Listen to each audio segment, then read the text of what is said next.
مکان کا چھت گرنے کی وجہ سے امام صاحب کے پریوار کی ہوئی موت۔ یہ خبر صاحب آپ کے وجود کو ہلا کے رکھ دے گا، چونکہ یہ خبر اپنے آپ میں ایک سوال بھی ہے۔ اسکرین پہ اس وقت آپ ایک تصویر کو دیکھ رہے ہیں، یہی وہ امام صاحب ہیں جن کے پریوار کی ہوئی ہے چھت گرنے سے موت۔ امام صاحب کا نام ہے حضرت و حافظ و قاری محمد اسلم صاحب۔ یہ ضلع کشی نگر یوپی کے ایک علاقے میں امامت کر رہے ہیں۔ امام صاحب اپنے پریوار کے ساتھ ہی رہتے تھے۔ کمیٹی والوں نے امام صاحب کو جو رہنے کے لیے مکان دیا تھا، اس مکان کے در و دیوار بالکل ٹوٹے ہوئے تھے، چھت کی حالت بہت زیادہ نازک اور خستہ تھی۔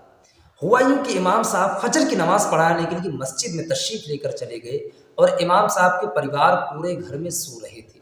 بارش ہونے لگتی ہے، بارش کی وجہ سے چھت امام صاحب کے پریوار کے اوپر گر جاتا ہے۔ امام صاحب کا پورا پریوار سویا کا سویا رہ گیا اور موت نے امام صاحب کے پریوار کو اپنی آغوش میں لے لیا۔ اس حادثے میں امام صاحب کی بیوی کی موت ہوئی ہے، امام صاحب کی ایک بیٹی کی موت ہوئی ہے اور 3 بیٹوں کی موت ہو گئی ہے۔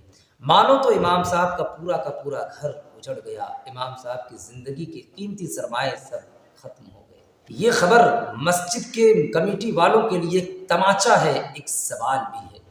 مسجد کے فنڈ میں پیسہ تو ہوتا ہے، لیکن مسجد کے کمیٹی والے امام صاحب کے روم کی مرمت نہیں کرواتے ہیں، نہ امام صاحب کی تنخواہ بڑھانے کے بارے میں کبھی سوچتے ہیں۔ جب کبھی امام صاحب کی تنخواہ بڑھانے کی بات آتی ہے تو لوگوں کو نانی مائی یاد آ جاتی ہے۔ ہم نے ایسے بھی کمیٹی والوں کو دیکھا ہے کہ جو مسجد کے فنڈ کو، مدرسے کے فنڈ کو اپنی ذاتی زندگی میں استعمال کر لیتے ہیں اور بعد میں جب حساب لیا جاتا ہے تو وہ حساب نہیں دیتے اور لڑنے کے لیے بھی تیار ہو جاتے ہیں۔ آج جب امام صاحب کے گھر سے یہ 5 جنازے اٹھے ہوں گے تو اپنے آپ میں ایک سوال کرتے بھی اٹھے ہوں گے کہ اے مسجد کے کمیٹی والوں، جس طرح کے مکان مسجد کے اماموں کو رہنے کے لیے دیتے ہو، جس کے نہ دروازے صحیح ہوتے ہیں، نہ کھڑکی صحیح ہوتے ہیں، نہ پنکھا صحیح ہوتا ہے، چاروں طرف سے کھلا ہوا ہوتا ہے، کیا آپ اپنے بچوں کو ایسے نازک اور ایسے خراب مکان میں رہنے کے لیے تیار کر پاؤ گے؟ کبھی نہیں تیار کر پاؤ گے۔ میری بات کو مسجد کی کمیٹی والوں کان کھول کر سن لو، اس دنیا میں کوئی رہنے کے لیے ہمیشہ نہیں آیا ہے، ایک دن موت آنی ہے اور آپ کے حکومت کے اندر، آپ کی نگرانی کے اندر اگر کہیں ظلم ہو رہا ہے، کسی کے اوپر زیادتی ہو رہی ہے تو بروز حشر خدا وحدہ لا شریک کو اس کا حساب تمہیں ہی دینا ہوگا۔ تم کیسی نگرانی کرتے ہو، تم کیسی حکومت کرتے ہو؟ حکومت کا انداز حضرت عمر فاروق اعظم سے سیکھو۔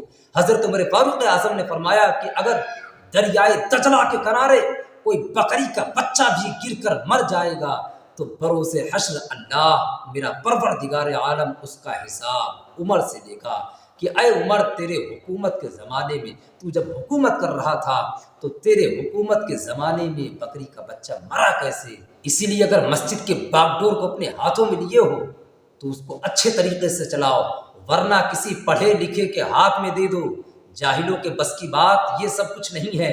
تمہیں کیا پتا، ہفتے میں ایک مرتبہ آ جاتے ہو مسجد میں، نئی سال بھر میں ایک مرتبہ آتے ہو، اس کو دو جو رسول اللہ کے دین کو پڑھا ہو، اس کو دو جو قرآن و حدیث کو پڑھا ہو، اس کو دو جو بزرگوں کے اقوال کو پڑھا ہو، اس کو دو جو رسول اللہ صلی اللہ علیہ وسلم کی سیرت کو پڑھا ہو۔